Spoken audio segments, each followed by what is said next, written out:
നമുക്ക് രേവതിയുടെ സച്ചിയുടെ നാളത്തെ നല്ലൊരു വിശേഷം കേട്ടാലോ? അങ്ങനെ നാളത്തെ വിശേഷത്തില് ശ്രുതി ആകെപ്പാടെ പെട്ടു നിൽക്കുക. എന്ത് ചെയ്യണം ഇനിയിപ്പോ ശ്രുതിയെ രക്ഷിക്കാന്?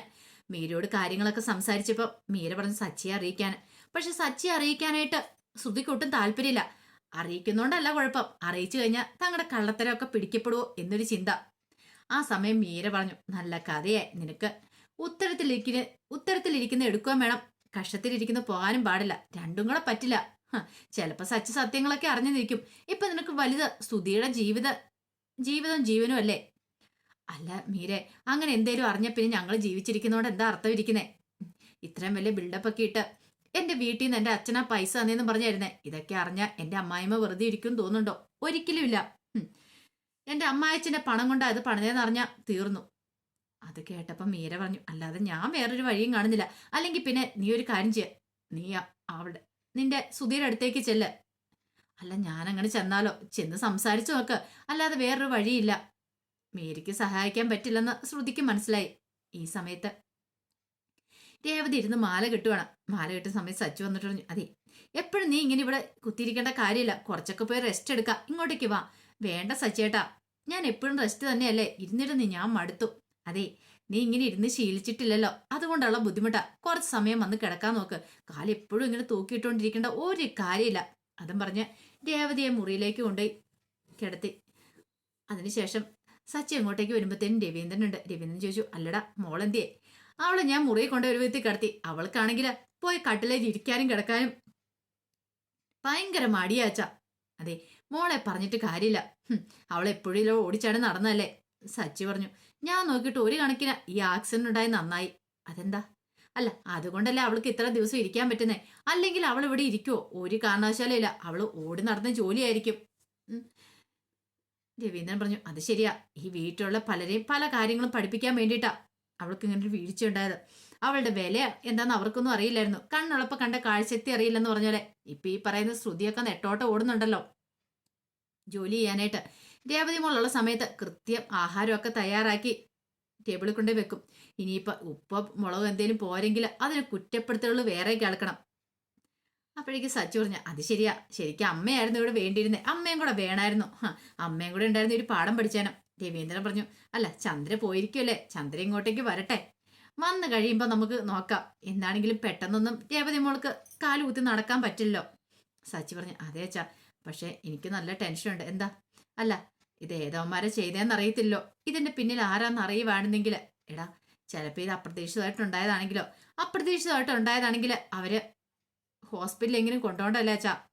ശരിക്കും ഇത് മനഃപൂർവ്വം ഇടിച്ചിട്ടിട്ട് പോയതുപോലെയാ എനിക്കും തോന്നേ, അതുകൊണ്ടായിരിക്കും. ഈ സമയം രവീന്ദ്രൻ പറഞ്ഞു, പോട്ടെ, ഇനിയിപ്പം നീ അതിന്റെ പിന്നാലെ ഒന്നും പോകാൻ പോകണ്ട എന്നൊക്കെ പറഞ്ഞ് സച്ചി എങ്ങനെ ആശ്വസിപ്പിക്കുക. ആ സമയം രേവതിക്ക് നല്ല ടെൻഷനുണ്ട്. ഒന്നാമത്തേക്കും വയ്യാതെ കിടക്കുന്നുണ്ട്, അതിൻ്റെതായ ബുദ്ധിമുട്ടും കാര്യങ്ങളും ഉണ്ട്. അപ്പോഴേക്ക് സച്ചി അങ്ങോട്ടേക്ക് വന്നു. സച്ചി വന്നിട്ട് കിടന്നും ബോറടിച്ചോ? സച്ചിയേട്ടാ എനിക്കിങ്ങനെ കിടക്കാൻ പറ്റില്ല. സച്ചി എണ്ണനെ ആ വീൽ ചെയറിലേക്ക് ഒന്ന് ഇരുത്ത്. അങ്ങനെ സച്ചി വീൽ ചെയറിലേക്ക് രേവതിയെ പിടിച്ചിരുത്തി. ആ സമയത്ത് രേവതി ചോദിച്ചു, എന്താ സച്ചേട്ടാ മുഖമൊക്കെ വല്ലായിരിക്കണേ? ഒന്നുമില്ല, എനിക്കറിയാം എന്തോ കാര്യമായിട്ടുണ്ട്. എന്താ കാര്യം? അല്ല ഞാൻ നിന്നെക്കുറിച്ച് ഓർക്കുമായിരുന്നു, ഏതോ ഒരുത്തൻ ചെയ്ത പ്രവൃത്തിയുടെ ബലമല്ലേ ഇപ്പൊ ഇങ്ങനെ. എനിക്കിപ്പോ നല്ല ഭയവും തോന്നുന്നുണ്ട്. എന്ത്? അല്ല നിന്നെ കാറിടിപ്പിച്ച് കൊല്ലാൻ ശ്രമിച്ചല്ലേ, പക്ഷെ നിനക്ക് കാലിന് ചെറിയ ഫ്രാക്ചർ മാത്രമേ പറ്റിയിട്ടുള്ളൂ. ഒരുപക്ഷെ നീ കാല് ഭേദമായി പുറത്തിറങ്ങിയിട്ടുണ്ടെങ്കിൽ ഇനി അവര് കൊല്ലാൻ വരില്ലെന്ന് ആര് കണ്ടു? അല്ല സച്ചേട്ടൻ എന്താ ഉദ്ദേശിക്കുന്നേ? അതെ രേവതി, എനിക്ക് നല്ല പേടിയുണ്ട് നിന്റെ കാര്യത്തില്. ശരിക്കും പറഞ്ഞാല് ഇനിയിപ്പം നിന്റെ കാല് ഭേദമായാലും നിന്നെ പുറത്ത് വിടാൻ പോലും എനിക്ക് പേടിയാ, പൂക്കച്ചവടത്തിന് വിടാൻ പോലും പേടിയാ. രേവതി പറഞ്ഞു, എനിക്ക് അങ്ങനെയൊന്നും ഇല്ല സച്ചേട്ടാ. നീ ഉദ്ദേശിക്കുന്ന പോലെ ഒന്നും അല്ല കാര്യങ്ങള്. ഗജാനന്ദനെ ചോദ്യം ചെയ്തപ്പോ അവനല്ലാന്ന് പറഞ്ഞു. പിന്നെ ആരായിരിക്കും ഇതിന്റെ പിന്നില്? നമ്മളറിയത്തില്ലാത്ത ആരെങ്കിലും ആണോ? നമ്മുടെ കൂടെയുള്ളവരാണോ ശത്രുക്കളായിട്ട് വരുന്നതെന്ന് നമുക്ക് പറയാൻ പറ്റില്ല.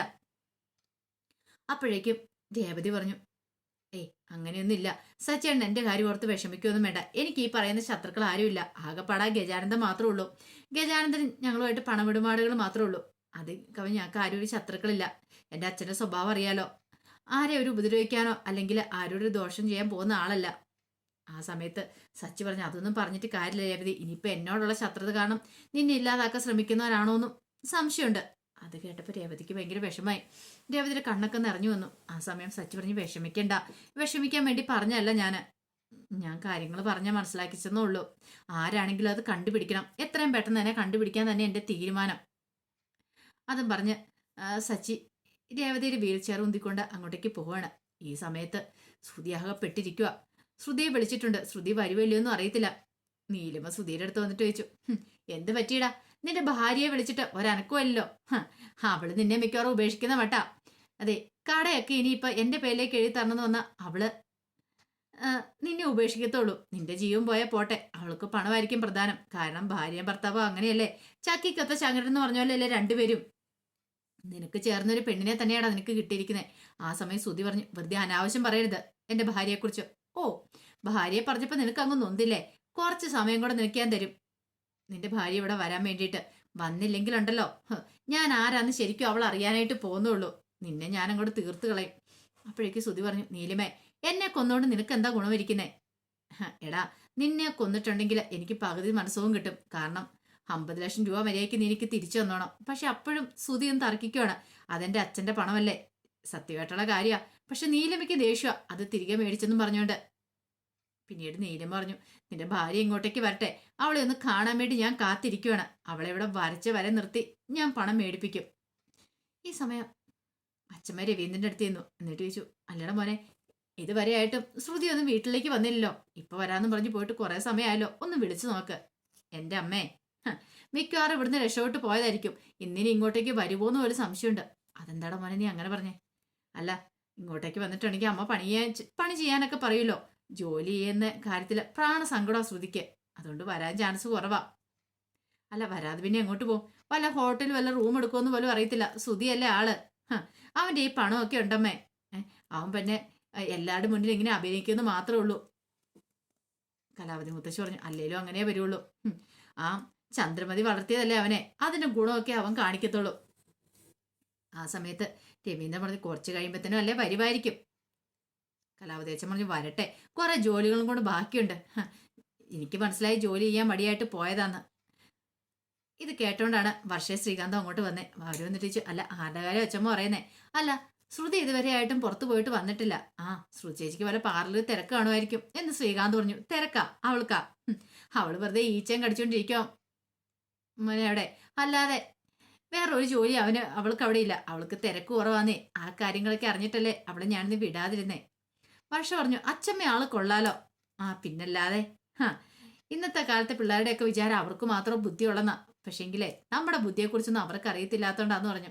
അപ്പോഴേക്ക് ശ്രീകാന്തൻ വർഷം ചിരിച്ചോണ്ട് അങ്ങോട്ട് പോയി. ഈ സമയം ചില തീരുമാനങ്ങളൊക്കെ എടുത്ത് ശ്രുതിയെ കാണാനായിട്ട് ചെല്ലണം. അവൻ എവിടെ എന്തവസ്ഥയാണെന്ന് അറിയത്തില്ല. അവനെ മോചിപ്പിക്കാൻ പറ്റുമെങ്കിൽ അവനെ തിരികെ കൊണ്ടുവരണം. അവൻ അവളുടെ പിടിയിലായിട്ട് പിന്നെ താൻ എന്ത് ചെയ്യാനാ? തനിക്കൊന്നും ചെയ്യാൻ പറ്റില്ലല്ലോ. എങ്ങനെയെങ്കിലും നീലിമയുടെ കയ്യേക്കാലെ വീണ് അവനെ മോചിപ്പിക്കണം. പോലീസ് സ്റ്റേഷനിൽ കംപ്ലൈന്റ് കൊടുത്താൽ എന്താവും അറിയത്തില്ല. ഒന്ന് കംപ്ലൈന്റ് കൊടുത്താലോ? ആ ഒരു ചിന്തയൊക്കെ മനസ്സിലുണ്ടാവുന്നുണ്ട്. പക്ഷെ അങ്ങനെ കംപ്ലൈന്റ് കൊടുക്കാൻ പോയാൽ ശ്രുതിക്ക് ആപത്താണെന്ന് പറയാൻ പറ്റില്ല. ശ്രുതിയെ ആ സമയം നീലിമയുടെ ഗുണ്ടകളും ചിലപ്പോൾ കൊന്നാലോ? പോലീസിനെ അറിയിച്ചിട്ടുണ്ടെങ്കിൽ ചിലപ്പോൾ അതിന് സാധ്യത കൂടുന്നുണ്ട്. ഒരു കാര്യം ചെയ്യാം, അവനെ എവിടെയാന്ന് വെച്ചാൽ അങ്ങോട്ടേക്ക് തന്നെ ചെല്ലാം. ആ സ്ഥലം പറഞ്ഞു കൊടുത്തിട്ടുണ്ടായിരുന്നു പണമായിട്ട് ചെല്ലാനായിട്ട്. അവിടേക്ക് തന്നെ ചെല്ല എന്ന് ശ്രുതി ചില തീരുമാനങ്ങളൊക്കെ എടുത്തു. അത് മീരയോട് പറഞ്ഞു. അപ്പോഴേക്കും മീര പറഞ്ഞു, നീയും കൂടെ ചെന്ന് കയറി കൊടുക്കണോ? അവസാനം നിന്നെ അവർ പിടിച്ച് കെട്ടിയിട്ടാ എന്ത് ചെയ്യും? അങ്ങനെ എന്തെങ്കിലും സംഭവിച്ചിട്ടുണ്ടെങ്കിൽ നീ ഒരു കാര്യം ചെയ്യണം. ഞാൻ വരാൻ വൈകിട്ടുണ്ടെങ്കിൽ നീ പിന്നെ ഒന്നും നോക്കണ്ട, സച്ചിനെ വിളിച്ചാൽ മതി. സച്ചിയുടെ സഹായം തേടണം. അല്ലാതെ ഞാൻ നോക്കിയിട്ട് വേറൊരു പോംവഴിയും കാണുന്നില്ല. മീര പറഞ്ഞ്, നോക്കട്ടെ, അങ്ങനെ എന്തെങ്കിലും സംഭവിക്കുവാണെങ്കിൽ അപ്പോഴത്തെ കാര്യം നമുക്ക് അപ്പം നോക്കാം. നീ ധൈര്യമായിട്ട് പോയിട്ട് വാ.